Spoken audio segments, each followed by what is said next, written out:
and we frequently meet in the paid session, but not like earlier, because as we have this platform and all, most of the students prefer to join through the platform and have 24/7 access. And I hope it will help, but still, I noticed one thing nowadays: the students towards obs and gynae, it's quite a bit less. I think you misunderstood about obs and gynae. You need to recall your previous history. Please tell your friends. And yeah, of course, because earlier the obs and gynae pass rate was like 30%, and now it's increased to 75 to 90%, of course, because of our hard work. But now we are thinking, yeah, it's easy. I don't know why, but most of the people are concentrating about the other subject, but not the obs and gynae, which lead less pass rates. Obviously, last time we had a very low pass rate. One of the reasons most of the students not attended. The students who attended to my class, roughly like 80 to 90% of the students got through the exam, but still a lot of students are not attending the classes and they are outside the thing. So I just wanted to make sure everyone is getting benefit and they are clearing the obs and gynae, and they have to start the internship rather than waiting as a pre-intern. Of course, with the Sri Lankan situation, being as a pre-intern without working, obviously it's difficult. So you need to clear everything out and start your classes as early as possible. So start your career as early as possible. All right. So today we're going to discuss a kind of difficult and different topic, that is the doppler studies in FGR. So obviously you should understand about this doppler study, which is very important for your clinical practice as well as the other subject. And of course, if you are going to do a postgraduate exam, this is very important. But if you understand the doppler study and the basic physics behind the doppler study and how we are using this physics in obstetrics and gynecology, will help you to understand your questions, and you can simply pass the exam. All right. So the most important part is to understand the physics, and second part, you need to correlate that physics with obs and gynae, how we are using this physics to the obs and gynae. Right. So it's totally different field, but we are correlating both and using it to make it diagnosis or maybe to plan the management. All right. So we are going to discuss quite different and difficult topic. So I'm going to do it a bit slow. If you have any question at any point, your questions welcome anytime, right? So because you might be fresher than me in physics. So the first part, what is ultrasound scan? Oh, sorry, what is ultrasound? Then how we are using this ultrasound into the scan and how we are using it for the obstetrics and gynecology, especially for fetal medicine. All right. Okay. So what is ultrasound? It's a sound wave. Ultrasound waves. So please, can you make app for the mobile device? Of course. Yes. I need to tell you, but I'm working for this for a long time. So that's why I didn't tell. But honestly, Maura phase 2 has been started with huge different. It's going to be a platform. So we are going to have so many advantages, so many things in that platform, right? So probably it will be available in early part of April. I'm sorry to keep you, but there is no option because it's quite bigger. That's why. But you're going to have the online library. You are going to have your online shops. You're going to have your online question pool, everything. It's like a massive platform, right? So everything is included. So you can have your own books, everything, right? And even so many things. I didn't want to explore those things now, but you will get to know. But it is for the mobile apps as well, right? And more than that, I'm waiting to launch that new theory session as well. So it is almost done. It is only for waiting for my final correction. I'm doing that now. probably end of February, the new theory recorded session will be available. That is not going to be as a recorded video. It's going to be like the electronic books which contain theory, some pictures and video clips into small portion, right? So it's mainly we have done under green mat editing to make it understand how it is happening, what is happening, right? So obviously you will have a nice idea. I'm almost, we took like more than 1 year to do it. So there are few students for helping me to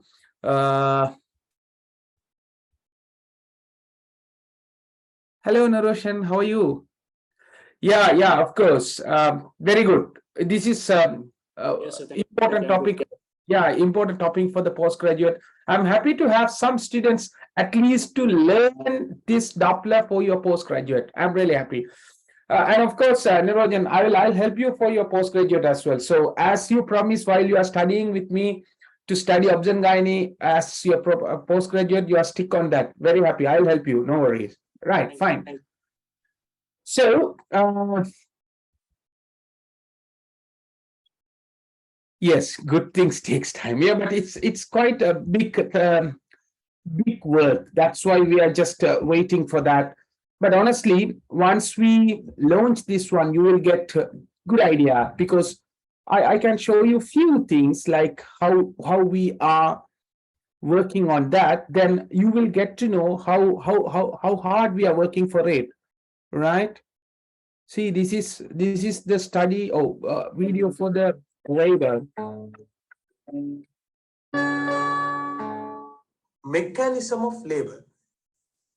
Before we discuss the mechanism of labor, first we will discuss what is labor. Two. So you can see most of the this ischial spines are so bland your type of directed. But in antoid pelvis, the ischial spines are border of mid cavity, oval, rounded, and anterior posterior or not, right? So you can see everything with the photo like description. Transverse position. And so here the thing is lateral. So this is occipitolateral or transverse.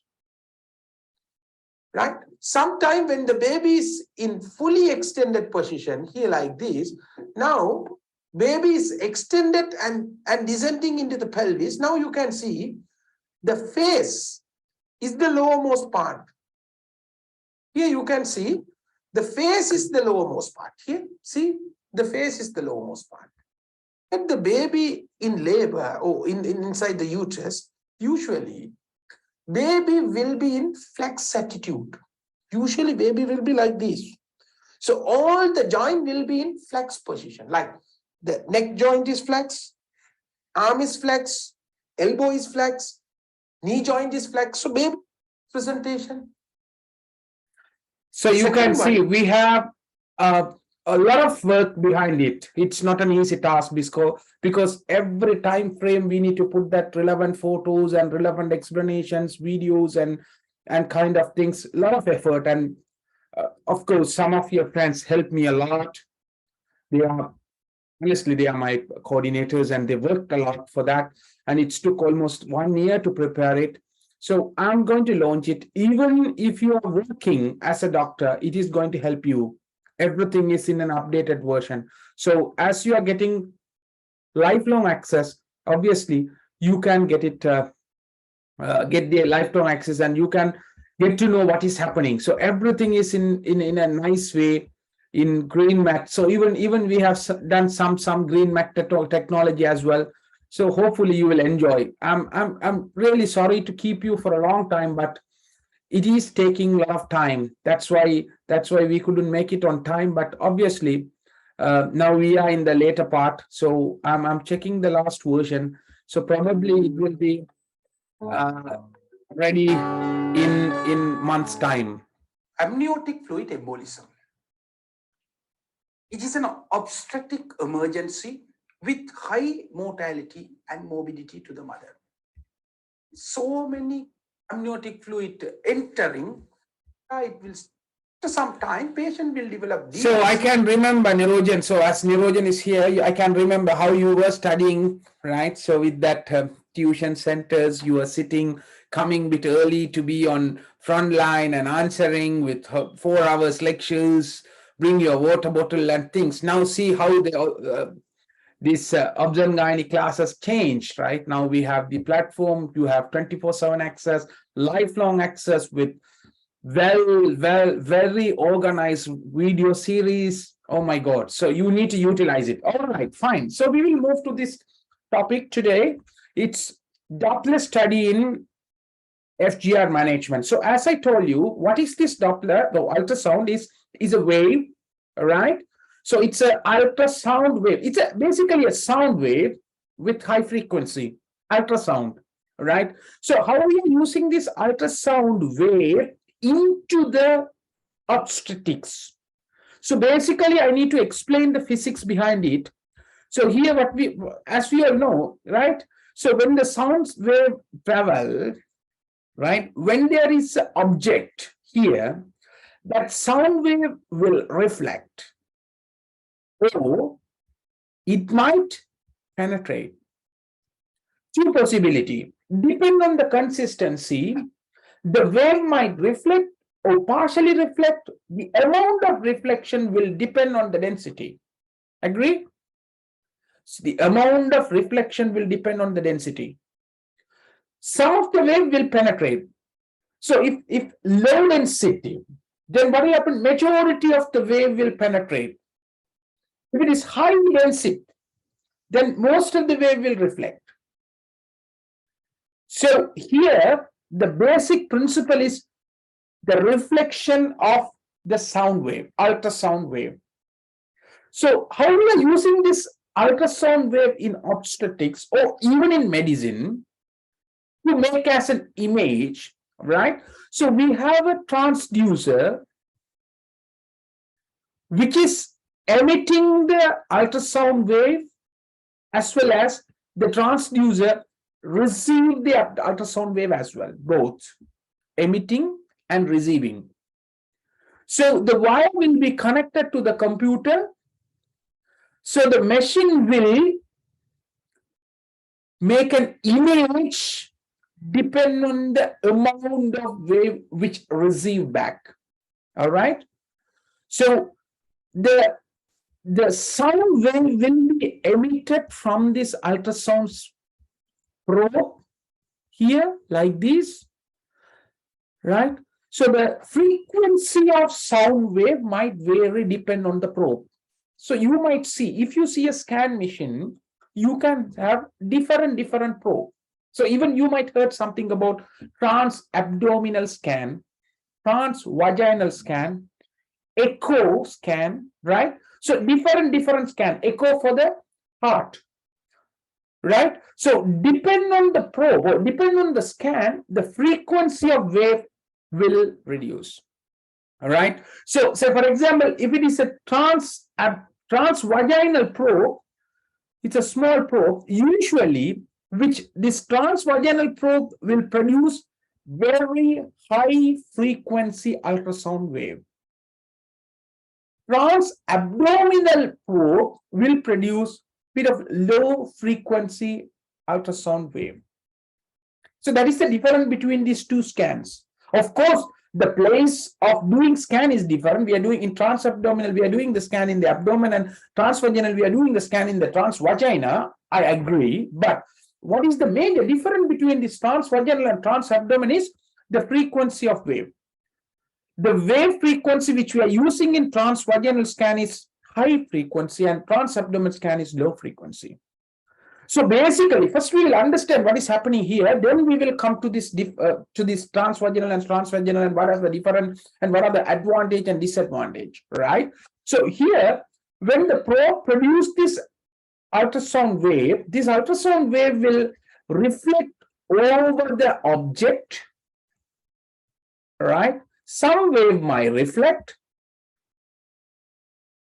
and come back. Some wave might penetrate and go. Say, for example, if 10 waves are emitting from this probe, 7 might go, 3 might reflects. So in other object, 2 might penetrate, 8 might reflect. So depend on the density, the reflection amount or level of reflection might vary. All right. So when the waves reflect and come back, same receiver, same probe will receive the ultrasound wave and produce as image. Right.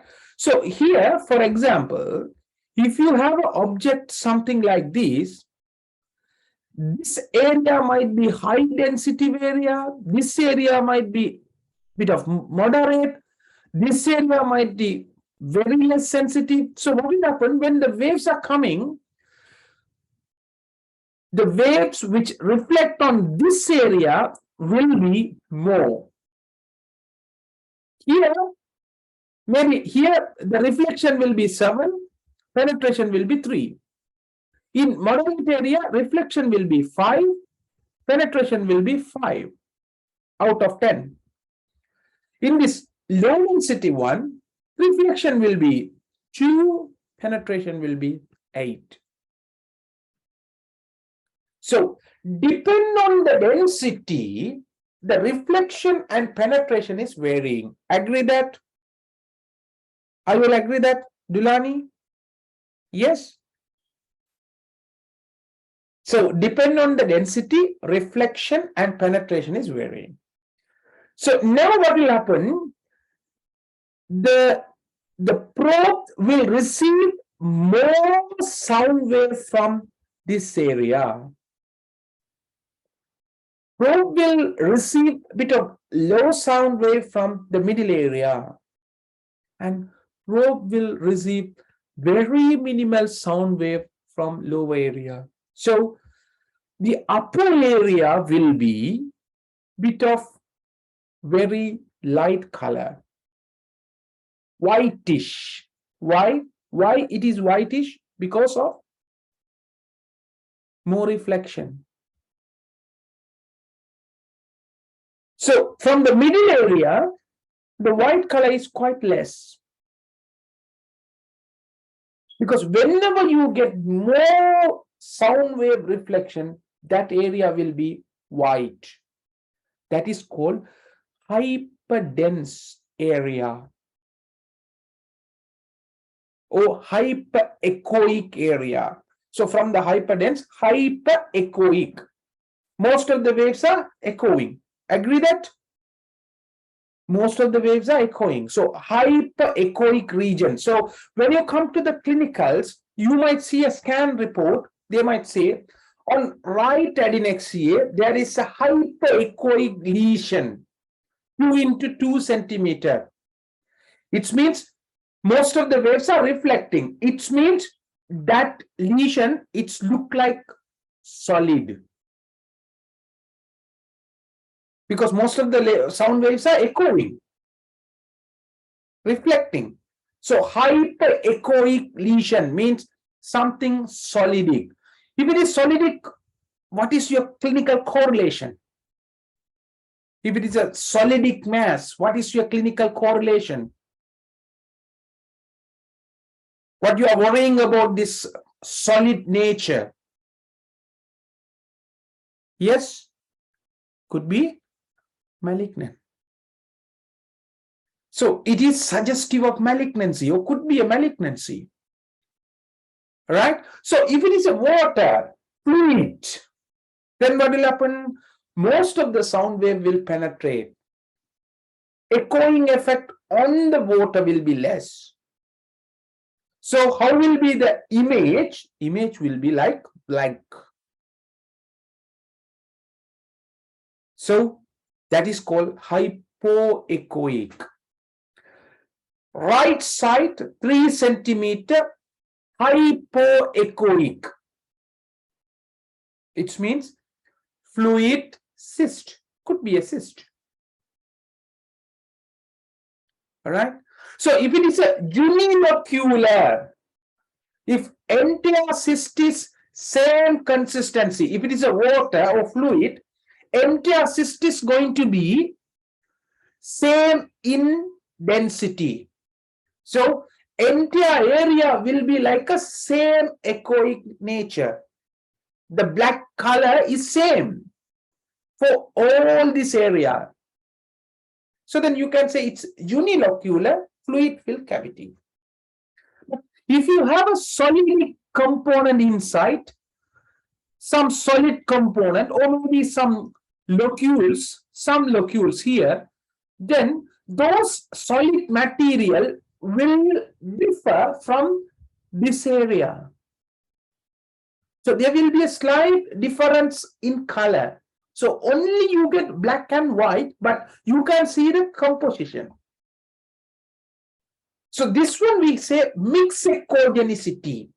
Mixed echogenicity. Not unique or same echogenicity. Here we have mixed echogenicity. So if it is a unique one, unilocular, hypoechoic, it means less likely to be a malignancy. If it is a mixed echogenic solidic mass, then it high likely to be a malignancy. This is how we are using this ultrasound wave reflection or echo effect into the medicine.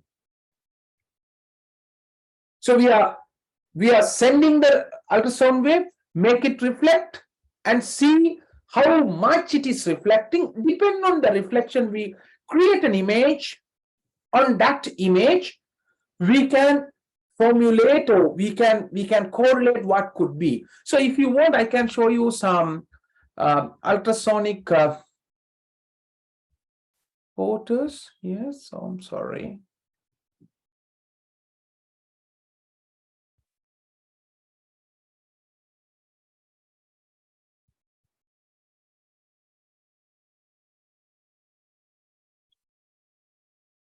Okay, here. Yeah, I'm just going to show you in Google.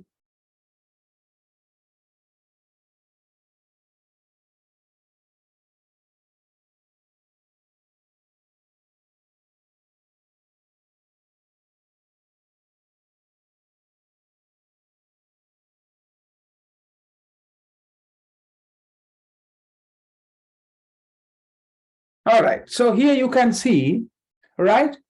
So basically, this is the baby's head, this is the baby's spine, right? So the nasal bone, right? The chest wall and the alimentary canal, right? So partially developed alimentary canal. So that's why you can see the blackish area here. Why? Because the bowel has fluid or gases. So through the gases or fluid, the ultrasound penetration will be more, so reflection will be less, so we get blackish region. So this is hypoechoic region. But in nasal bone, this is bone. So in this bone, we get more reflection. More reflection. So we are formulating an image with the reflection. See? Right? So this is how we are using the ultrasound. So here it's very early pregnancy, right? You can see crown rump length. So it means very early pregnancy. In very early pregnancy, we don't have any calcification in the brain or your skull. That's why you can't see any whitish appearance in your skull. But when the baby grown up, you can see the skull, it's whitish. Your brain matter is quite black. Why? Because the skull is getting calcified. Skull is getting calcified. So you can see the difference. So all depend on your reflection. How much it is reflecting from the object, we get the image. So this is the first principle you need to understand. The ultrasound scan. So ultrasound wave scan machine, what's doing? It's emitting some ultrasound wave and receive the echoing wave or reflecting wave and produce the image. depend on the reflection, you can correlate or you can formulate an image and you can come to a diagnosis or whatever you know. That is one. Second, we are using Doppler effect. Have you heard about Doppler effect? Of course, you studied Doppler effect in your A level. So Doppler effect is same technique, but same technique. The ultrasound waves are emitting and which is echoing or reflecting, but these ultrasound wave reflecting on the moving subject or moving object. So initially we discussed some immobile object. So something is there, baby is inside. So these ultrasound waves are reflecting on fixed surface. In Doppler, these waves are reflecting on the moving object. So when it is reflecting on the moving object, the velocity of the ultrasound scan which is emitting is going to be different from the reflection. Agree that? That is what you studied in your advanced level. Right? That is what you studied in your advanced level. So the reflection velocity, reflected wave velocity will be different from emitting velocity. So depend on that, you can calculate the speed of that moving objects. That is your Doppler effect. So we are using the Doppler effect to assess the moving objects. Now you have a question. How can you use this Doppler effect in your pregnancy? So you studied about the ultrasound, you studied about the ultrasound reflection, you studied by using this reflection how we are producing the image. Then you studied, we have discussed something about Doppler effect. By using the Doppler effect, we can assess the velocity of the moving object. By understanding this moving object, how can we use that to the obstetrics or fetal medicine? Right. So before we go to that part, I will tell you about the differences between ultrasound, transabdominal and transvaginal scan, because this is the most important for you to answer in Viva as well as for the postgraduate. So in transabdominal scan, waves are a bit of low frequency than the transvaginal scan. So when it is high frequency, what will happen?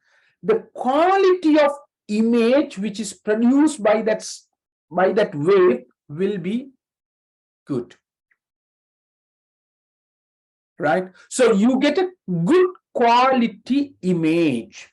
So if you want to see something very clearly, then transvaginal scan would be better than transabdominal scan. Because quality of image is good with the transvaginal than transabdomen because of the frequency. So just tell me, if you want to see ectopic pregnancy, usually ectopic pregnancy is quite small and it is outside the uterine cavity. If you want to see that ectopic pregnancy, which one is better, transabdomen or transvaginal? Which scan is better? Yes, Taraka? If you want to see ectopic pregnancy, which scan is better? Obviously, transvaginal scan. Right? Because that will give you a quality image.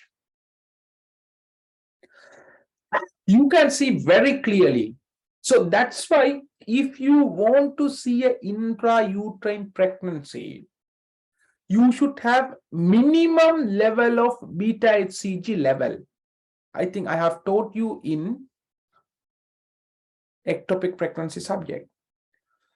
To see the intrauterine pregnancy by scan, you need to have minimum certain level of beta HCG. How do you call that beta HCG level?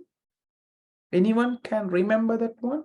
How do you call that? Please, you need to actively interact. How do you call that minimum beta HCG level to visualize on the scan? That is called discriminatory level, right? So if you have X amount of beta HCG in her blood only, you can see with this scan. That level is called discriminatory level.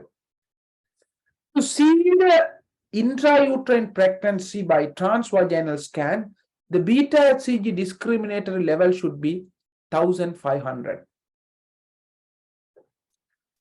You see the intrauterine pregnancy with trans-abdominal scan, the discriminatory level should be 6500.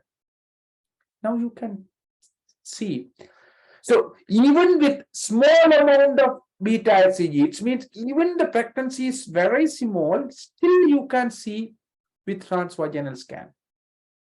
But to see the through the trans-abdominal scan, you need to have quite big pregnancy. So when the pregnancy is growing, beta HCG level also will go up. So you need minimum 6500 international unit to see with trans-abdominal scan. So discriminatory level for trans-abdominal scan to visualize the intrauterine pregnancy is 6500. For transvaginal scan is 1500. It means transvaginal scan is more clarity image and more clear image. So that is the advantage. But what is the disadvantage? When the frequency increase, the penetrating effect of this ultrasound wave is reducing.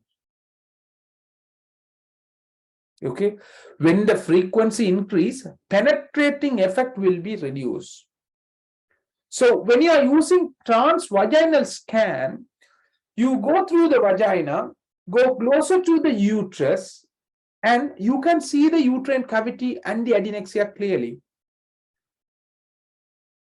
But you can't see the liver.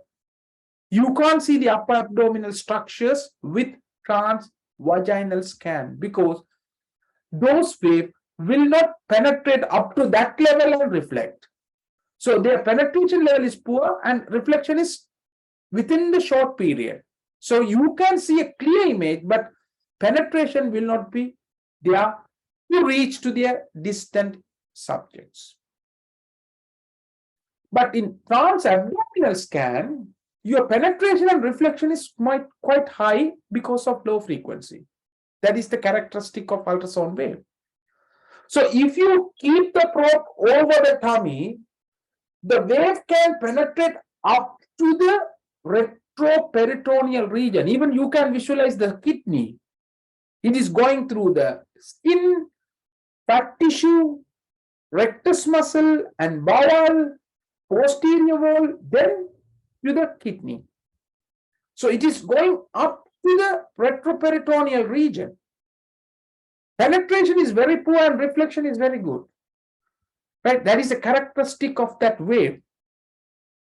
So you get more penetration. You can see wide area, deep area. So if you want to see the extent of the cyst, say for example, if cyst is like 20 centimeter, it is coming up to the cibisternum. If you use the transvaginal scan, you can't see the upper margin of the cyst. But if it is a trans-abdominal scan, you can see the upper margin, you can see the lower margin, you can see the posterior margin, you can see the lateral margin because the penetration is poor. If you want to see a wide range of area, deeper structures, then trans-abdominal scan is better. If you want to see a clear structure, then transvaginal scan is better. Your echocardiogram, it's basically a doppler effect. Echo probe, mainly it's receiving the doppler effect. All right. So these are the difference between different scan and different probes. All depend on the frequency of ultrasound wave. All right. Now, how we are going to use this for the FGR management. I'm not going to talk to you too much about the ultrasound scan, how we are using for this uh, for the detailed anomaly scan and things, because that is for the fixed image. So basically we are going to discuss about the FGR management, how we are going to use this ultrasound scan for the FGR management. One, to assess the baby's estimated fetal weight. Have you heard about the ultrasound scan or growth scan for the estimated fetal weight, and what are the parameters we are measuring to assess the estimated fetal weight? Have you heard about anything? Yes, we are measuring 4 parameters to estimate. The system will calculate the estimated weight and tell us, right? So what are the 4 parameters? One, biparietal diameter. This is the parietal bone. This is the parietal bone. From one parietal bone to other parietal bone, we just take a sagittal section image, as I show you earlier, right? Here, this is the parietal bone. This is the parietal bone. So we are measuring the diameter, biparietal diameter. That is one measurement. Second, you measure the baby's head circumference. That is head circumference. Head circumference, biparietal diameter, BPD. Then, so what is this? You know, it's a male penis. Then what are we going to measure is abdominal circumference. Give me one sec.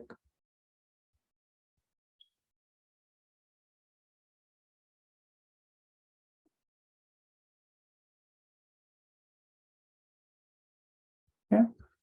You can see this is the abdominal circumference. So cross section of the abdomen. This is liver, gallbladder, and the portal veins here. This is the abdominal circumference. And finally, femur length.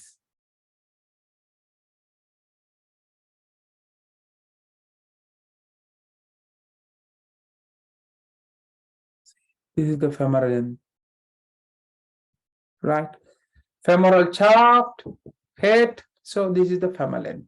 So when you measure these all 4 parameters, like again telling biparietal diameter, head circumference, abdominal circumference, and femoral length. When you measure these 4, the machine will calculate the estimated weight and tell us the baby's weight is 2.2 gram per kilogram or 1.5 kilogram. So we can estimate, it's not the exact weight, we can estimate the fetal weight. So when you do the scan, you depend on the parameters, you can tell whether it's symmetrical IUGR or whether it's an asymmetrical IUGR. What do you understand by symmetrical IUGR? What do you understand by asymmetrical IUGR? So if it is a symmetrical IUGR, usually entire baby is smaller. Baby's head is small, baby's body is small, baby's tummy is small, everything is small. So say for example, if pregnancy is 36 weeks, baby's head circumference is 31 week, smaller.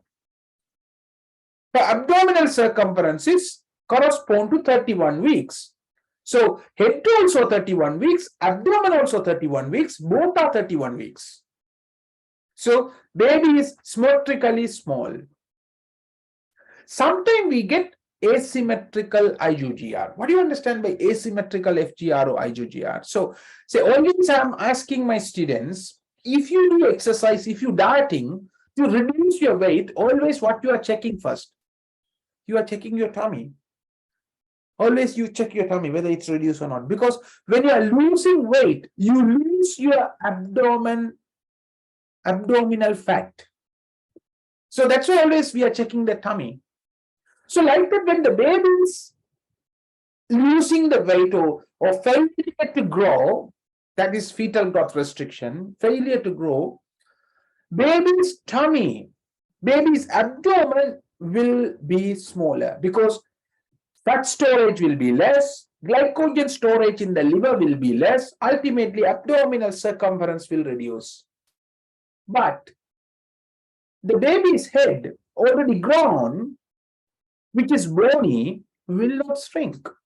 If you do the exercise, will your head will shrink? No, never. So your head circumference will not reduce. So there will be discrepancy between the head circumference and abdominal circumference. At 36 weeks, head circumference is 33 and abdominal circumference is 30 weeks. So baby is smaller, but than head, abdomen is quite smaller. This is asymmetrical. So initially I told both are small, that is symmetrical. Here there is an asymmetry than head and abdomen. This is asymmetrical IUGR. So usually symmetrical IUGR, the insult is in early pregnancy or could be a constitutional small baby. What do you understand by these terminologies? Constitutional small baby means baby is genetically small. It's really not an IUGR. Baby is small, genetically small. Say, for example, I'm 180 centimeter height. Another person could be 160 centimeter. It's genetically, he is shorter than me. If mother is small, baby is going to be small. Father is small, baby is going to be small. So that is their genetic. Right? So genetically small baby, constitutional. Or maybe insult at the beginning. Say, for example, if it is a congenital abnormality, if it is a chromosomal abnormality, if it is a radiation exposure, then the insult occurred maybe 8 weeks, 9 weeks, 10 weeks, 20 weeks. So what has happened? The growth from the beginning, everything is smaller. But if the insult occur in later, say for example, like after 28 weeks, baby grown very nice till 28 weeks. After 28 weeks, baby is struggling to get nutrition, struggling to get oxygen. Baby couldn't grow. So then what happened? Initially, baby's head was fine. Now baby is struggling for the nutrition. Then fetal abdomen circumference will reduce. So usually late onset of IUGR is asymmetrical. All right. So majority of the reason for the late onset of IUGR is placental dysfunction. Placenta is not providing enough nutrition and oxygen to the baby. Placental dysfunction is the major cause for the late onset of IUGR, which cause asymmetrical IUGR, FGR. So see how we are using the ultrasound scan to detect the IUGR, classify the IUGR, and assess the severity of the IUGR by measuring the baby's weight. And how to tell the severity, because always we know we have a normal distribution curve. Have you heard about that? Normal distribution curve. Today everyone is keep quiet. I don't know why. The normal distribution curve is like this. If you take the community baby's weight, so say for example, you are taking all the baby's weight who are born in Sri Lanka for last year, right? And if you are plotting on the chart, the chart will be like this. Usually the normal distribution curve will be like bell-shaped curve. This bell shape is applicable for everything. Everything is like the normal distribution. The nature is like this. Even if you measure the individual's height in Sri Lanka, that will be distributed like this. The intelligence of Sri Lankan population, that will be distributed like this. Economic status? No, that is not natural. Right? So the height, weight, intelligence, whatever, if you measure those things, you might study those things in community medicine, of course. So that is normal distribution will be like that. So it means majority will be here, the 50% range. The extreme one, both sides, short or too height, will be less. Even if you talk about the intelligence, majority average, too intelligent will be less. Very bad intelligence also will be less. So the doctors will be here. This part. We hope your intelligence is here. I don't know whether really it's here, but that is how the normal distribution is telling. All right. So if you draw a normal distribution for fetal weight also, that will be distributed like this. So from 10th centile to 90th centile. So in between these two, we take it as normal. That is the normal distribution. You just plot the baby. So say for example, at 28 weeks, the baby's weight is somewhere here. Still, it is in the normal range. That's fine. You're fine because it's in the normal range. All right. But at 28 weeks, if the baby's weight is somewhere here, then it is less than that 10% population. That is not normal. That is baby is small. You got the point? All right. So we are just plotting the baby's weight into the chart and see how severe this is. If the baby's weight is more than 90th centile, then it's again abnormal. That is called LGA, large for gestational age. If it is less than 10th centile, then we call it as SGA, small for gestational age. If it is less than 3rd centile, that is severe FGA. Right? So this is how we just measure the baby's weight, plot on the chart, and you can say how severe this IUGR. So the ultrasound scan will tell you the baby's weight, severity of the IUGR, and whether it's symmetrical or asymmetrical.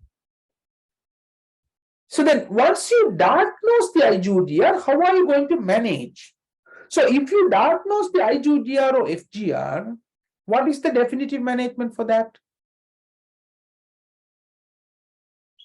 What is the definitive management for FGR? Delivery of the baby. Very good.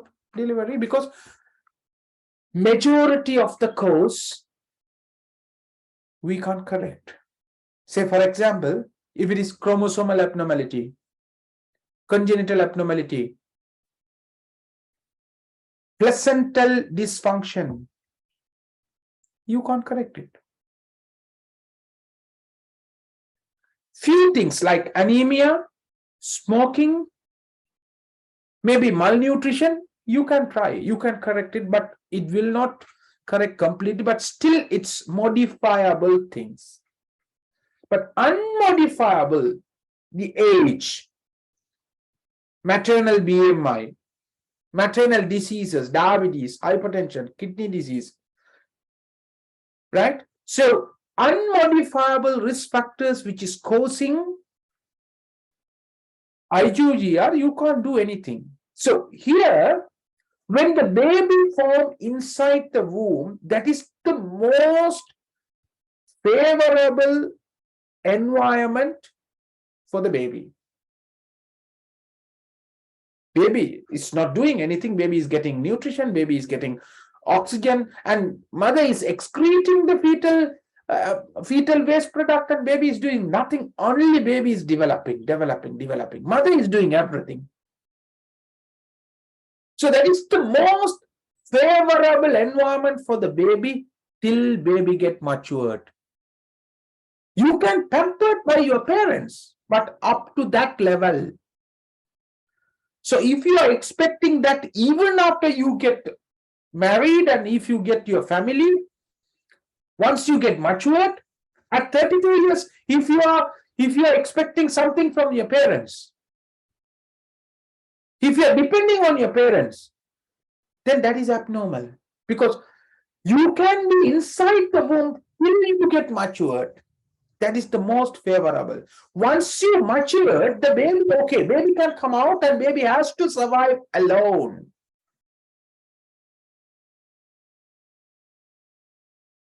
Right? Baby has to survive alone. So till baby get matured, baby should be inside. Once the baby get matured, if the baby is inside, that is also a problem. So that's why you should deliver the baby by 42 weeks. If you are keeping the baby below 42 weeks, mother can't provide entire need to the baby. The space is not adequate. Ultimately, IUD will be the risk.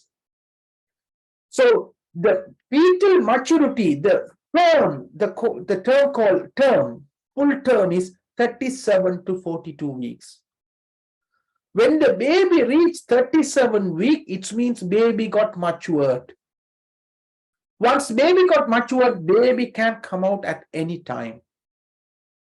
Between 37 to 42. If baby is not coming out, then you need to take the baby out by inducing or maybe doing cesarean section, whatever. You need to deliver the baby after 42 weeks. Right? But you don't want to take the baby out before 37 because baby is not matured enough. Baby is still premature. Baby can't survive if the baby come out. Baby need to be inside till baby complete the maturity. So the aim of obstetric management is to provide the favorable environment to the baby inside the womb till baby get matured. But unfortunately, in this scenario, baby is struggling. Baby is having some kind of growth restriction. Baby is not getting enough oxygen or enough nutrition, and baby is not growing as we think. Baby is starving. So baby is struggling inside for the growth. That's why some restriction. But even though baby is struggling, baby is getting matured every day while baby is inside the womb. So when you diagnose the FGA, now you know baby is struggling inside, but still baby can stay inside. But in one point, you can't keep further that baby inside. If you keep inside, baby will die. So in that point, you need to take the baby out. So basically management is balance. Which one is most serious? Either this intrauterine or extrauterine. Keeping inside is dangerous or keeping outside is dangerous. Obviously, if you deliver the baby by 34 weeks, baby is not matured. If you take the baby out, baby will suffer because of the prematurity. I agree. But if you keep the baby inside at 34 weeks with severe FGR, because of the deficiency of nutrition and oxygen, baby might die inside. So both are danger. Then you need to decide which is more danger, keeping inside or taking outside. I'm always telling the same example to the students, right? So even I can tell you again, like if you are doing ERPM, you don't have work, you're not matured, you don't have anything to look after your family. So if you have a girlfriend, the girlfriend family is arranging the wedding for her. Now it's some kind of problem for you, but you can't take her out until you start earning, until you establish, until you mature. So if you take her from her family, then you will be in trouble. So you need to wait till you start earning, you matured. Meantime, if you are waiting till you complete your ERPM and you are waiting, by that time, sometimes they might arrange a wedding and she might marry. That time, you don't have anything to do. So in that case, what you have to do, you have to do the surveillance. What is happening at her home? Are they arranging? Are they arranging? You are waiting till the last moment. If they arrange tomorrow wedding, so if you wait today night, yes, tomorrow she won't be for you. So that is the time you need to take out, because that is more dangerous than taking her with you. So you need to decide what is that point. So you need to monitor the baby till the baby is reaching that critical point. You should know whether the baby reached that critical point or not. So what are we going to do? We are doing the scan once you diagnose the FGR every 2 weeks to assess the baby's weight. Once you diagnose the FGR, we are doing the scan to assess the baby's weight. All right. So if the baby getting some weight, gains some weight, you can you can keep the pregnancy inside. If there is no weight gain over 3 weeks, static growth, it means you are keeping the baby inside. At least baby can gain something, but baby is not gaining anything and baby is struggling with increasing period of gestation. So you don't need to keep the baby, you need to deliver the baby. If it is a static growth for 3 weeks, that time to deliver the baby. That is one. Second, you need to assess whether baby is developing any hypoxic event. If the baby develop hypoxia, then baby will develop acidosis and ultimately that will kill the baby. Lactic acidosis will kill the baby. So you need to identify whether the baby is developing acidosis. To assess the acidosis, you need to check whether the baby is having any hypoxia. So how to do that? To assess that, we do Doppler study. Before I explain the Doppler study, I will explain you the anatomy of this placenta. So usually, all right, usually we have artery, then your arterioles,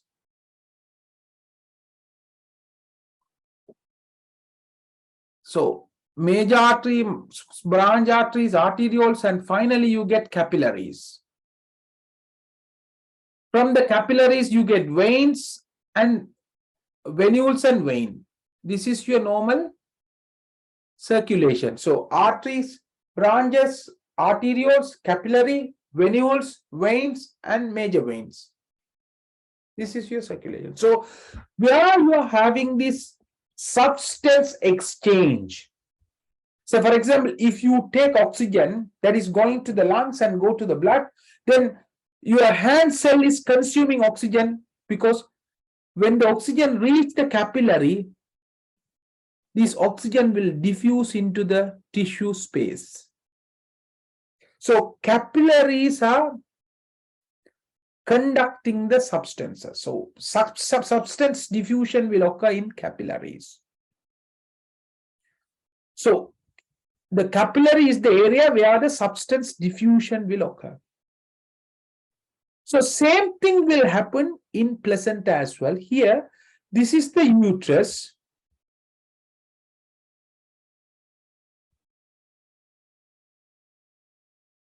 You are having uterine artery.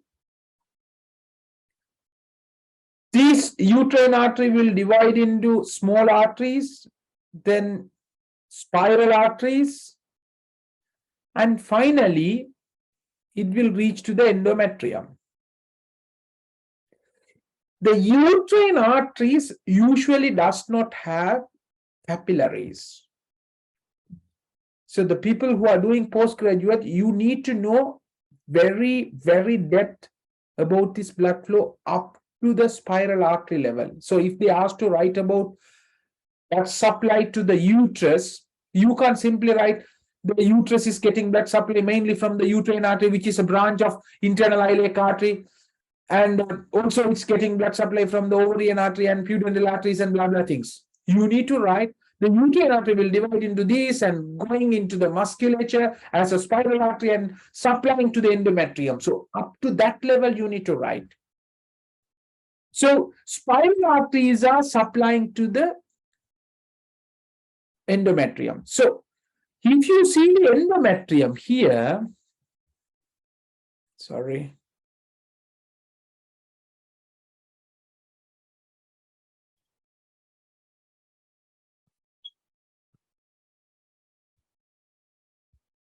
If you see the endometrium, this is your endometrium. In pregnancy, we call it as decidua.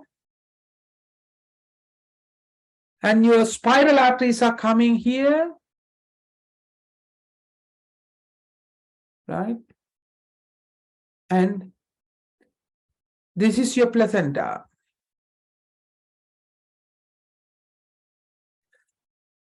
So endometrium on one side, placenta on the other side. So from the endometrial blood supply, placenta will get oxygen and nutrition. From placenta, endometrial blood will get the substance, that waste material. So how this transport will occur? Means spiral arteries will open as sinus rather than capillaries. What is this sinus? These are pool, collection of blood. These spiral arteries are opening as sinuses. The reason for this sinus, because if it is a capillary, here you can see the surface area is quite less, resistance is more. But when it is a sinus, then it's a pool of blood. Resistance is less. To make it easy, right? So this is sinus. Then placenta, the basic structure of placenta called villus, right? So the placental villus.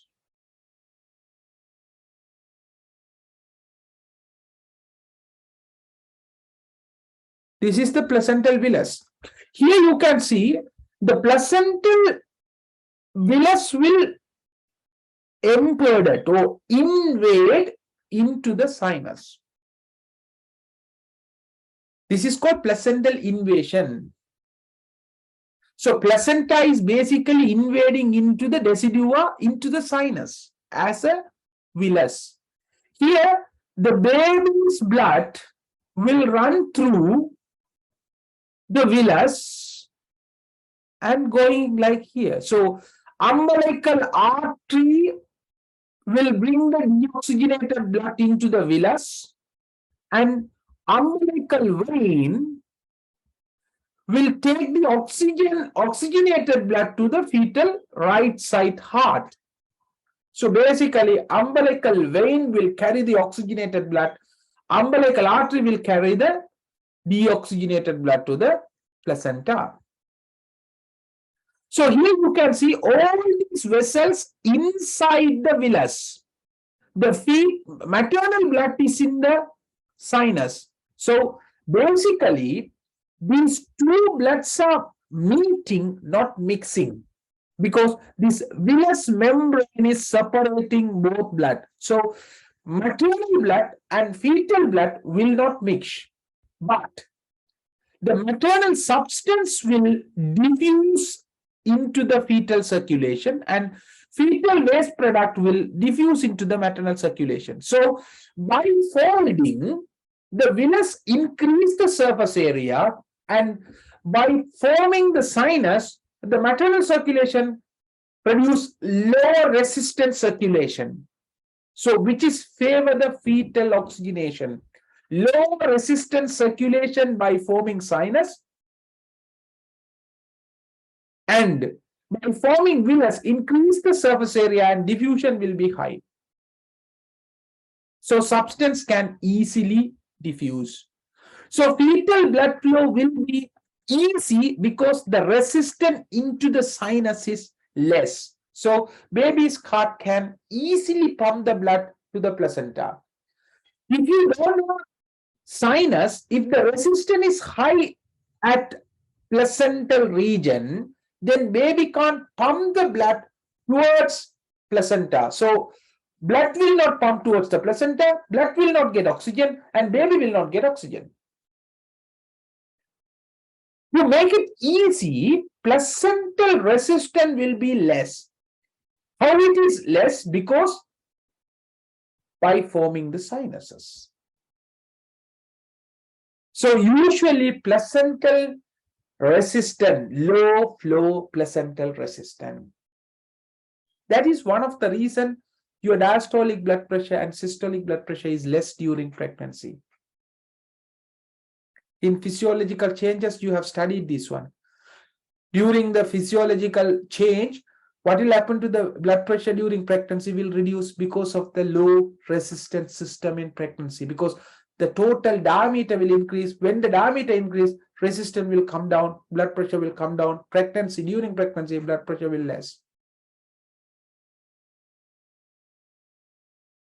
If you have any problem with this sinus formation, such as in vasculopathy, chronic diabetes, chronic hypertension, connective tissue disorders, then what will happen to the placental resistance?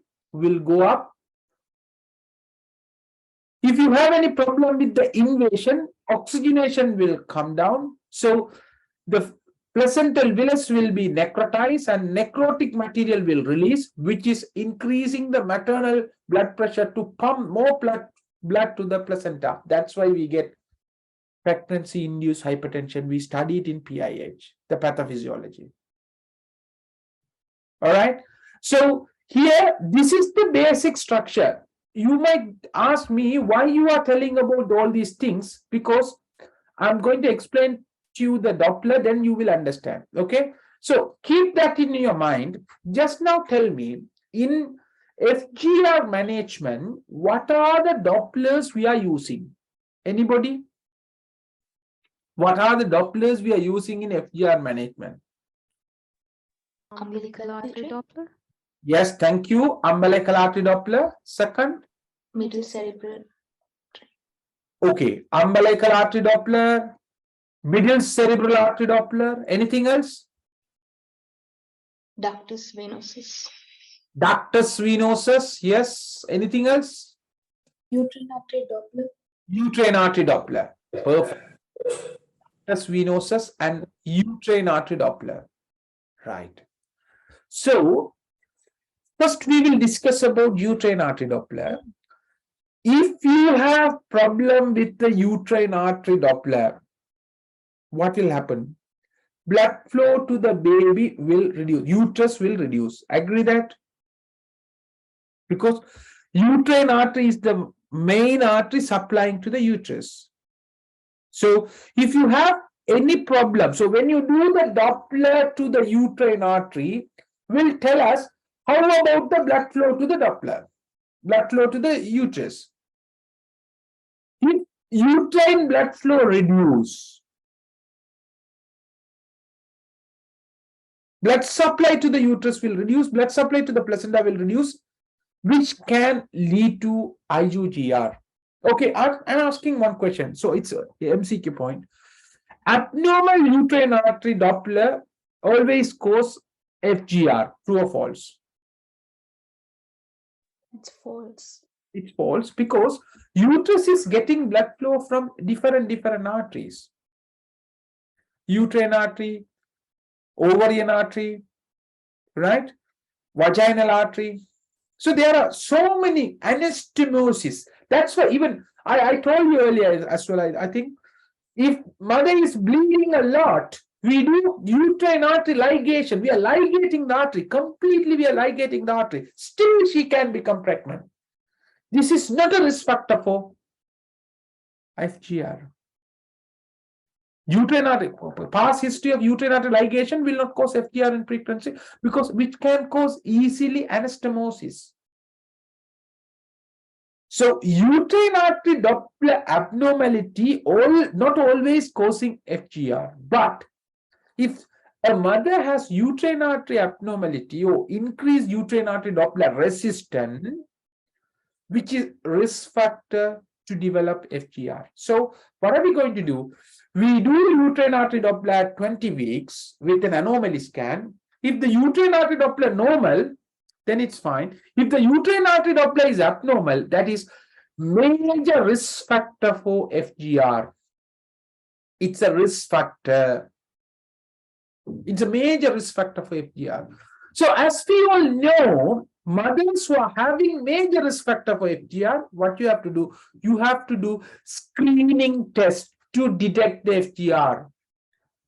Say, for example, chronic diabetes, chronic hypertension, connective tissue disorder, preeclampsia, PIH, increased uterine artery Doppler. Those are major risk factors for FGR. Mothers who are having these risk factors, you need to do screening test. That is serial growth scan from 28 weeks. We do 28 weeks one scan, 32 weeks another scan, 36 weeks another scan. If it is a IUGR, if the baby's growth is less than 10 centile, then you can diagnose the IUGR and you can manage the IUGR.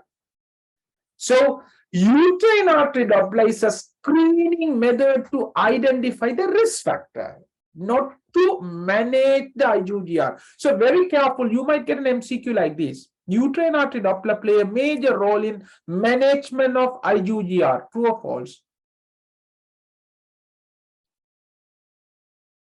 False. True or false? It's false. There is no place of uterine artery Doppler in management of FGR. Uterine artery Doppler will be one major risk factor for IUGR. If somebody have chronic hypertension or preeclampsia or PIH, baby might have IUGR, but still uterine artery might be normal. Uterus is getting oxygen enough, but problem with the placentation. So uterine artery Doppler, if uterine artery Doppler is normal, you can always exclude IUGR. Still, with normal uterine artery Doppler, baby can be IUGR. So one of the risk factor, uterine artery Doppler is one of the risk factor, which is not play a role in management. Please, these are the very important MCQ points. Honestly, I know this is a difficult topic. I choose this difficult topic for the free class because everybody need to understand. And of course, I will upload this video into the platform. If you don't understand today, please rewatch it again. So then you can understand. All right. So uterine artery Doppler is a screening method rather than a managing method. Then there are other three Dopplers which we are using. One is umbilical artery, second one is middle cerebral, another one is ductus venosus. What is umbilical artery? As I told you, so baby's heart is here. This is right side heart. This is left side heart. From the left side heart, the aorta is coming from the aorta. Internal iliac artery, from the internal iliac artery, the umbilical artery. So from the left side heart through the umbilical artery, deoxygenated blood is coming to the placenta. Because always from the heart, artery is pumping. So fetal heart is pumping the deoxygenated blood to the umbilicus. Then in the placenta. In placenta, this deoxygenated blood will get oxygenated and oxygenated blood will go through the umbilical vein, which is getting first diversion in ductus venosus to reach the right side artery. So through the umbilical artery, which is coming to the placenta, from placenta, which is going to liver, and through ductus venosus, which is going to the right side of the fetal heart. So rather than the adult, in adult, right side heart is getting deoxygenated blood. But in fetus, right side heart is getting oxygenated blood. This oxygenated blood will come to the right ventricle, then finally to the left ventricle, left atrium, left ventricle, through the aorta. Again, it's going to the systemic circulation. So this is the fetal circulation. Actually, the respiratory circulation in the baby is nothing. It's useless because the fetal lung is not doing the oxygenation. All right. So this is the normal fetal circulation. From the left side, umbilical artery is bringing the deoxygenated blood, and from umbilical vein, the oxygenated blood coming to the right side heart and pumping to the other structures.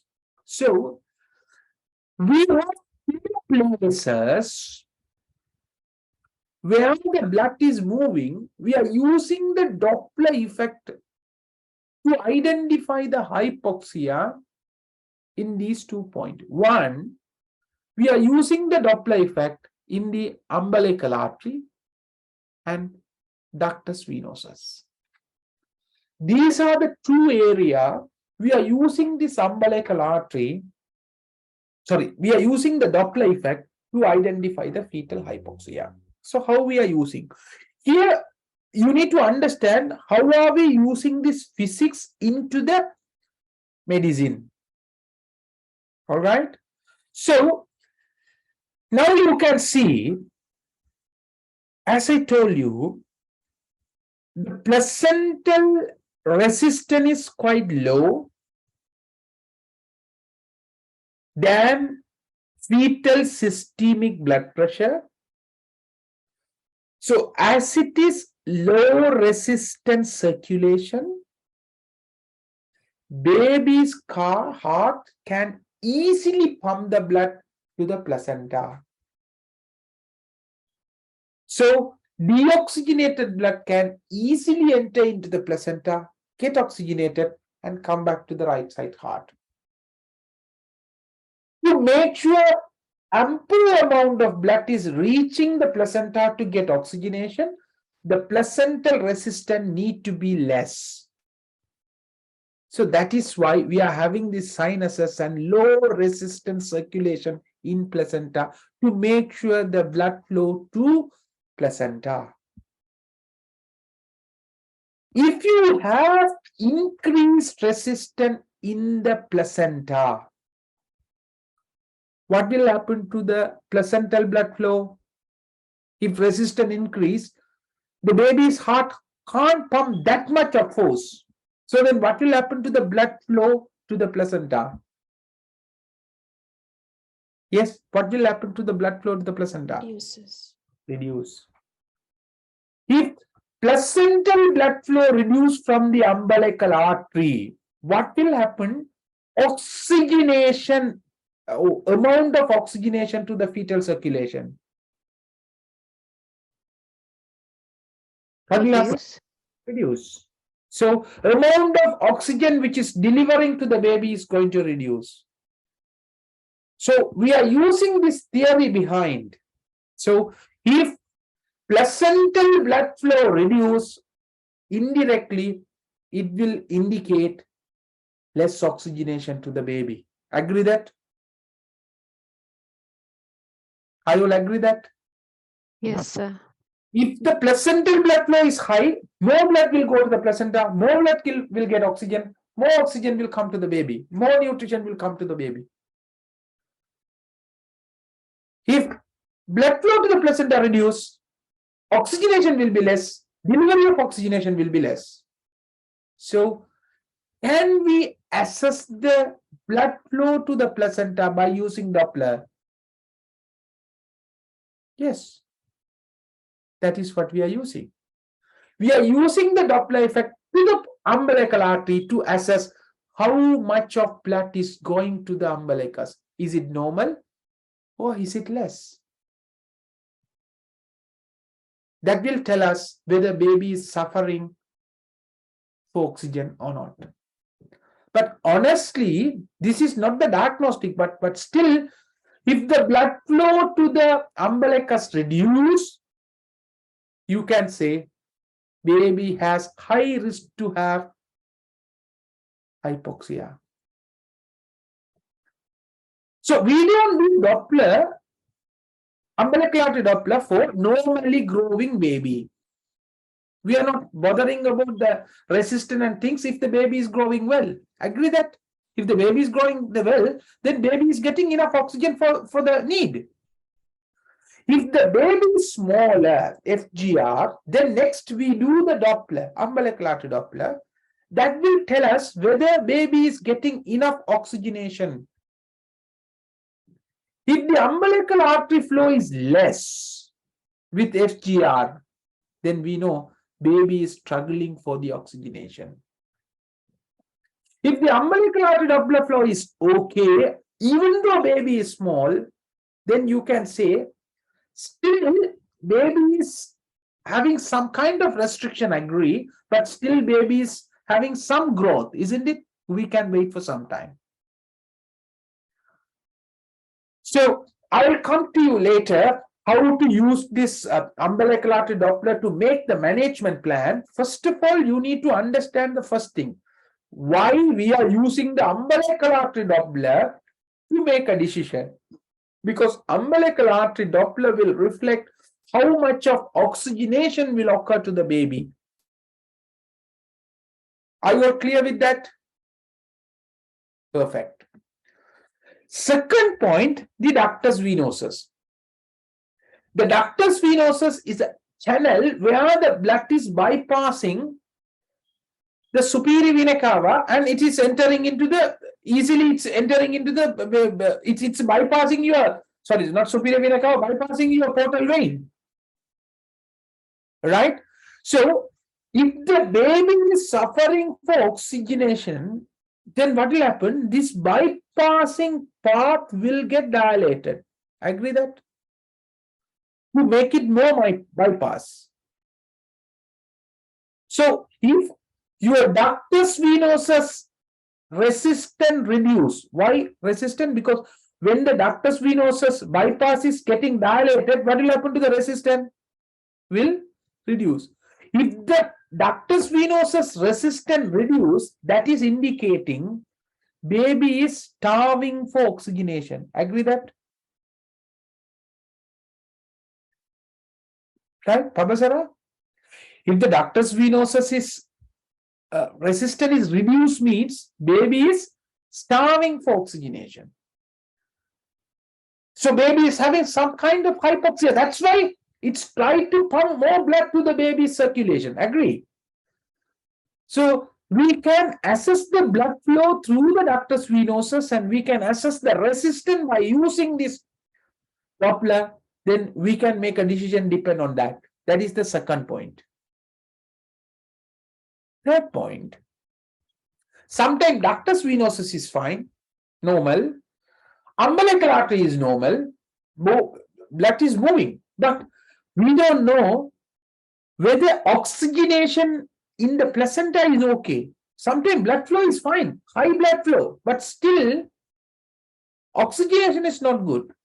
So baby is suffering for oxygenation. Baby is having hypoxia, but there is no problem with the umbilical artery. There is no problem with the placental blood flow, no problem with the ductus venosus. Still baby might have hypoxia. That could be due to diffusion problem. Baby is getting more blood flow, less resistant. That is fine for us, but still baby is not having enough oxygen. Even though normal umbilical artery, normal ductus venosus, still baby can have hypoxia. I will agree that. So how can you identify that? As we all know, that is called redistribution. Have you heard that word redistribution? The word redistribution is now, so for me, blood flow is distributed according to my need. So now I am teaching, so my mouth muscles are working, so blood flow will distribute to the mouth muscle, brain, hands, arm, everywhere it's distributed. If I am starving, if I am not eating, right? Still, my brain need to function. Agree that? Otherwise, I might die. But I don't want to move my hands. So then what will happen? I feel very lazy. If I'm hungry, I feel very lazy. So my body is trying to redistribute the blood to the vital organ. It will pump more blood to the brain to make sure my brain is getting continuous oxygen supply, and it will pump less blood flow to my hand because which is not that much important. So the distribution will be redistributed, depend on the demand. Agree that? So if the baby is suffering for oxygenation, there will be a redistribution. What will happen? Blood flow to the brain will increase to make sure brain is getting enough oxygen. To make sure the brain is getting enough oxygen, blood flow to the brain will increase. So what is the artery which is supplying to the brain? Which is middle cerebral artery. Okay. So to make sure brain is getting enough blood flow, what will happen? Blood flow through the middle cerebral artery will increase. The resistance to the middle cerebral artery will reduce. Right? So middle cerebral artery resistance will reduce. Middle cerebral artery blood flow will increase. So when you do the doppler to the middle cerebral artery, if you can detect more blood flow through the middle cerebral artery, less resistant in middle cerebral artery, which is indicating some redistribution. Agree that? The fetal physiology is trying to divert more blood to the fetal brain. All right. So we do middle cerebral artery to detect the baby's hypoxia. So these are the three arteries or three dopplers we are using to detect the hypoxia. One is ductus venosus, second one is umbilical artery, third one is middle cerebral artery. So even though we are doing all these dopplers to detect the hypoxia, as I told you, these are not diagnostic ones, these are screening. We are assuming if blood flow is increasing, hypoxia is high. But when you do the delivery, sometimes baby's pH might be normal. There is no acidosis because these are screening tests. All the screening test has sensitivity and specificity. It means how sensitive to detect the real hypoxia. All right.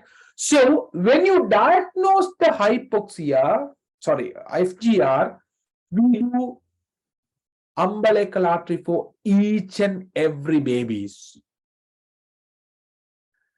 If umbilical artery Doppler is normal, you don't need to worry because baby is getting enough oxygen supply and baby is having some growth.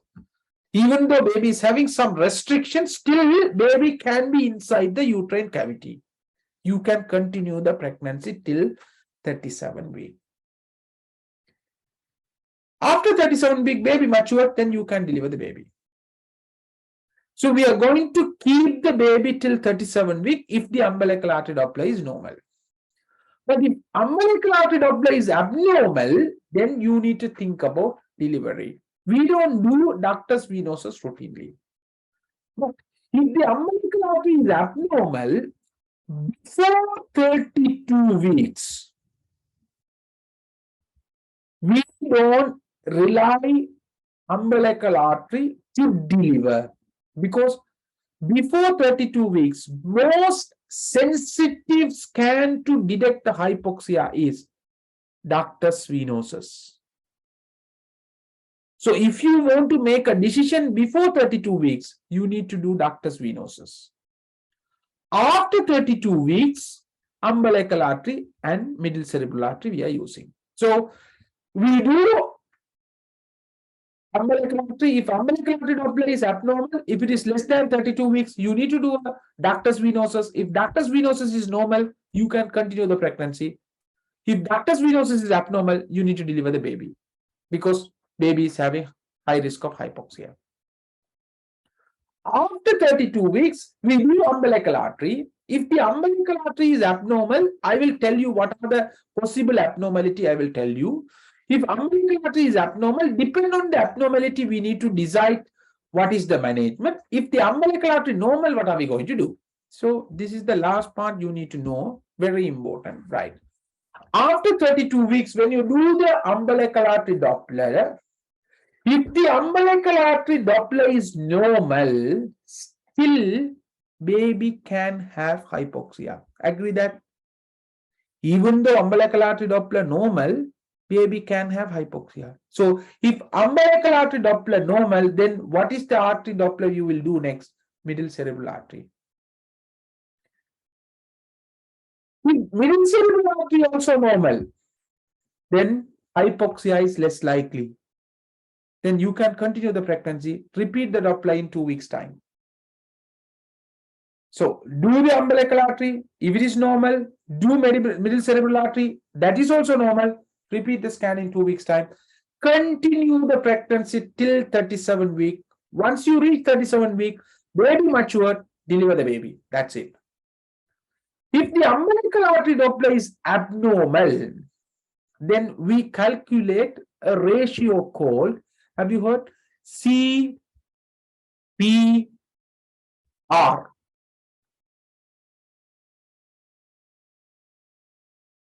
Have you heard that one? CPR? Cerebro-placental ratio. Your resistance in the placenta and resistance in your brain ratio, CPR.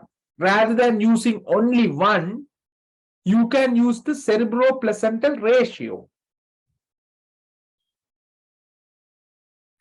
If the CPR more than 90th centile, you need to deliver the baby. So I don't think you need to know all these values. At least you need to know if the umbilical artery is normal, we do middle cerebral artery. If middle cerebral artery abnormal, we have to calculate CPR and decide delivery. That's it. If you know that, that is more than enough for the undergraduates. Right. So when you do the umbilical artery, if umbilical artery is abnormal, what are you going to do? What are the abnormality you can have? So normally when you see the umbilical artery Doppler, usually will be like this.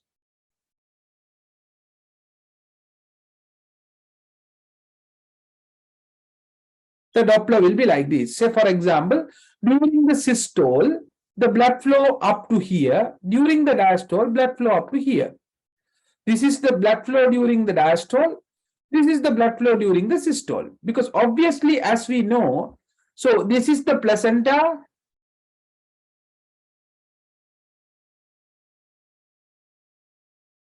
So the placenta is here. This is the baby's heart. Say for example, placental blood flow, pressure is 50 mercury. This is not the real value. I'm just telling. Placental resistance is 50. Baby's blood pressure is 90 by 70. Yeah. 90 by 70. Systolic 90. 90 by 70. Systolic 90, diastolic 70. All right. This is the baby's blood flow. Now, during the systole time, the pressure difference is 40. So, high blood flow. During the diastole time, the fetal blood flow is 70 and placental blood flow is 50. So, still by 20 is high. Pressure difference is 20. So, there will be some blood flow towards the placenta. Agree that? During the systolic, 40, because fetal blood pressure is 90, placental blood flow is 50. So then with the effect of 40, blood flow will be towards the placenta. So blood flow will be high. Diastolic time, blood flow will be 20, but still there is a blood flow. This is the normal placental blood flow. This is the first scenario. The second scenario, now, placental blood flow became 60. Pressures became 60. When it is become 60, what will happen? Your systolic flow will reduce, obviously, and diastolic flow also reduce.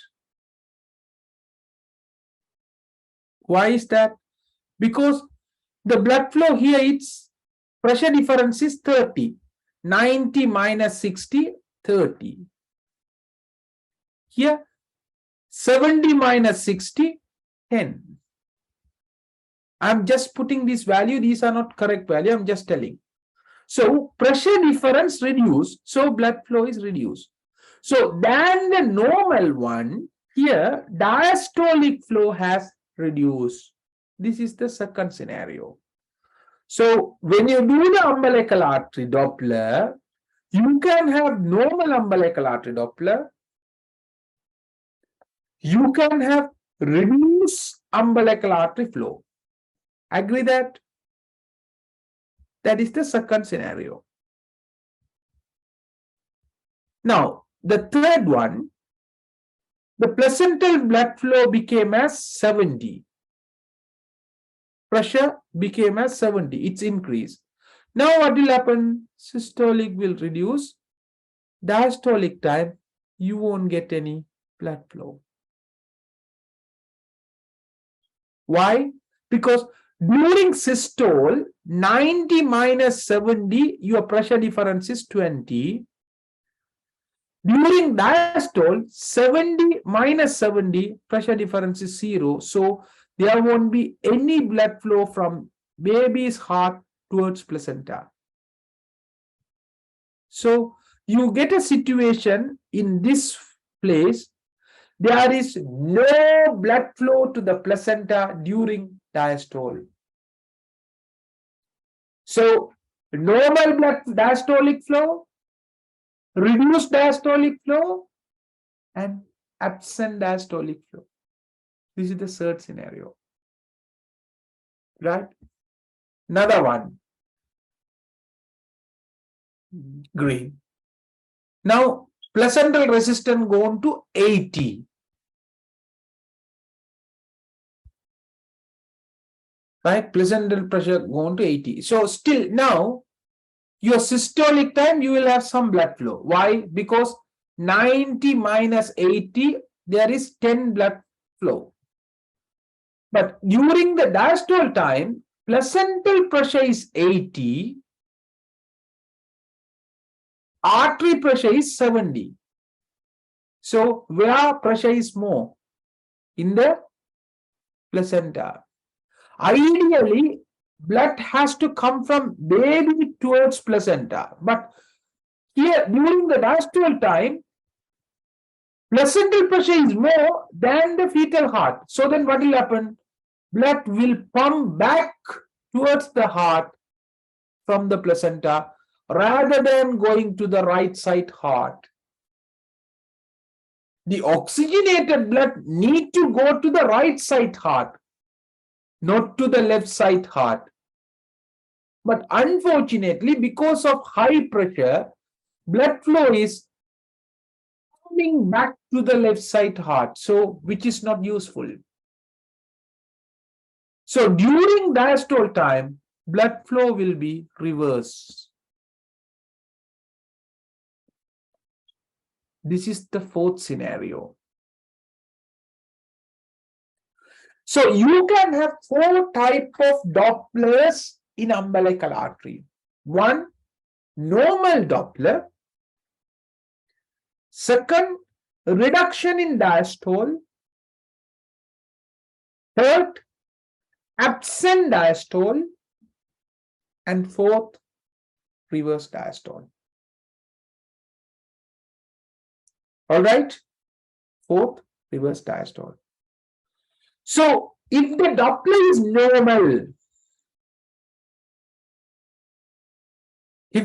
is normal, what is your management plan? Do the middle cerebral artery.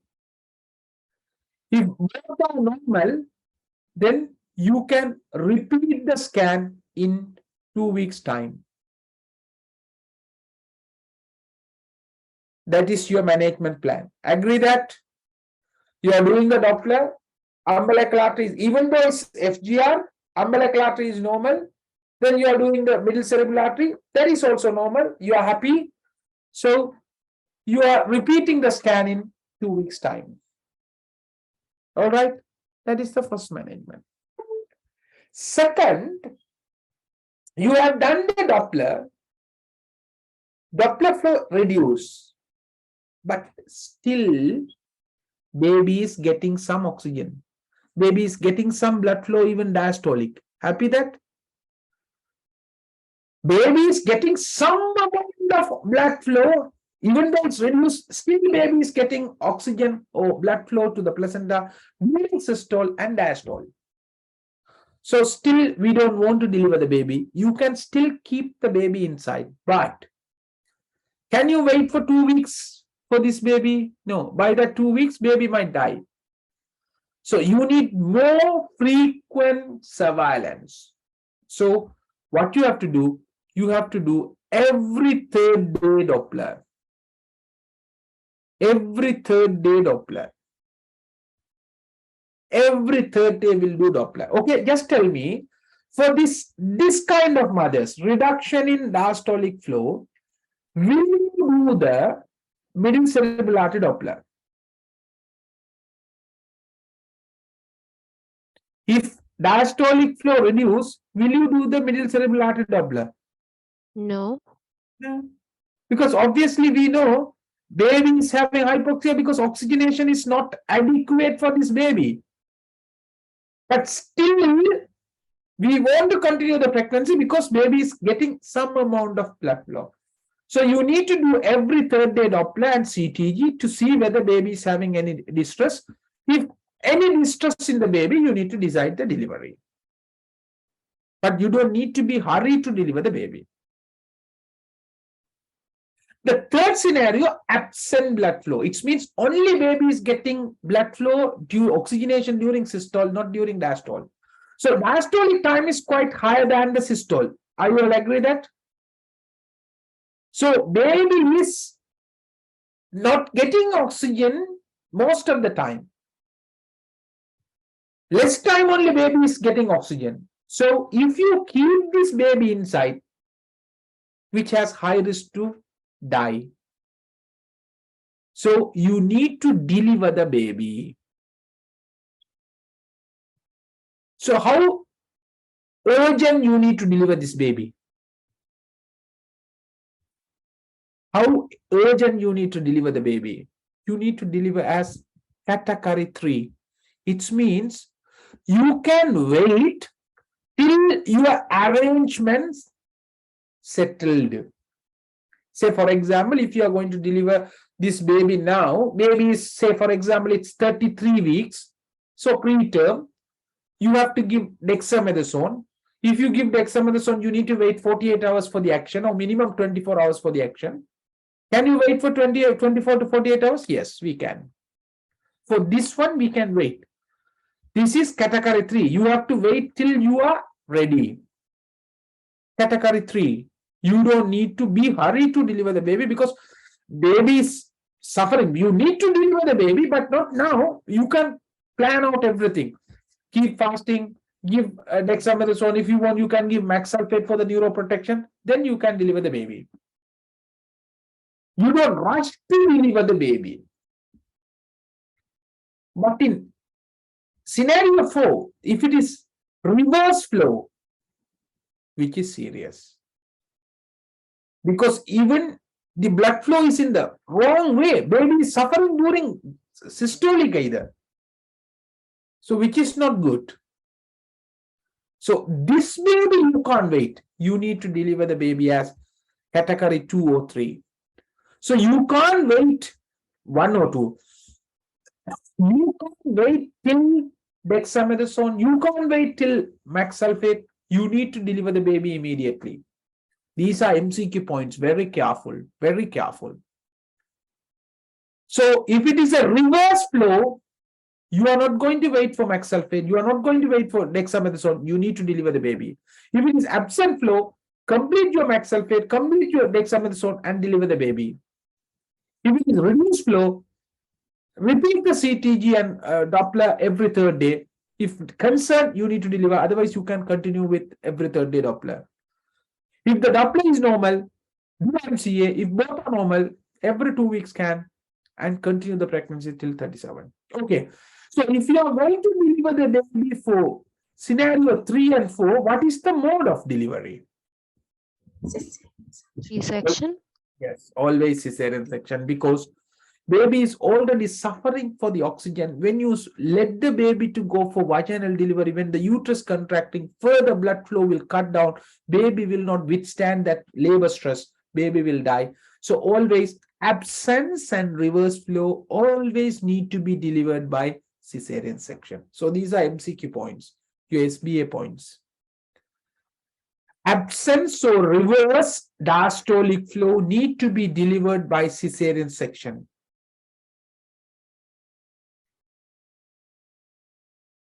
Right? So if the blood flow is normal or reduced, what is the mode of delivery? You can go for vaginal delivery, but low threshold for cesarean section. So you need to continuously monitor the baby's heartbeat. If there are any heartbeat change, you have to do cesarean section. Otherwise, you can try for vaginal delivery. All right, that's it. Do you have any question?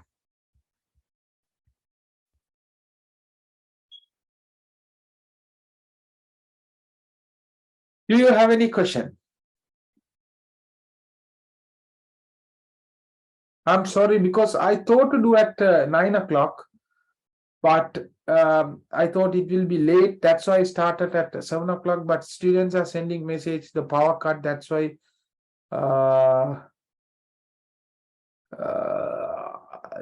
they couldn't, they left the meeting. So I'm sorry, but I can't help anyhow. So I will upload this video to the platform, so then you all can watch it again. Sir, if umbilical artery Doppler normal and MCA abnormal, how do you manage? Then you have to calculate cerebro-placental ratio, depend on the CPR. We need to decide. There is a chart.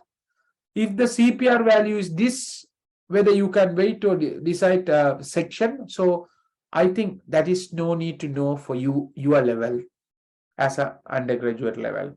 Yeah, I can tell you, but it's it's too much for you. Any question? So can you just tell me, so suggest some topic to do another pre-session? I'm planning to do some session because I'm boring and I'm forgetting studies, forgetting the stuff without doing the classes. So tell me what topic you want. If you feel difficult to understand by watching the video, tell me, I will do the class. Yes. What topic you want me to do? I was thinking, is it worth to discuss guidelines? If you are happy, we can do some guideline discussion. But yeah, it might help for your SBAs. Or if you want any specific requirement, liver disease in pregnancy. All right, it's a nice topic, but you get very few questions. Most of these questions, the liver disease in pregnancy, SLE and all, I covered in topic wise and mixed paper revision. So the major subjects I did in the theory, but minor subjects is in the topic wise and mixed paper. Then finally, before you go for exam, you need to do the practice exam series. So question and answer also will be better. Yeah, of course. I forgot to put the last 2 days. I will put the question today in the group. So please, if anybody doing exam, please join to that group. I will share the link again. So we will discuss few questions by mid of February or later part of February. We'll start to do some paper discussion as well, small discussion. And make sure you have attended to that topic wise and mixed paper revision. before we start that practice exam series. So this time you need to do the exam through the online. So I have created for you. I don't know how many people are using that feature. Please do that.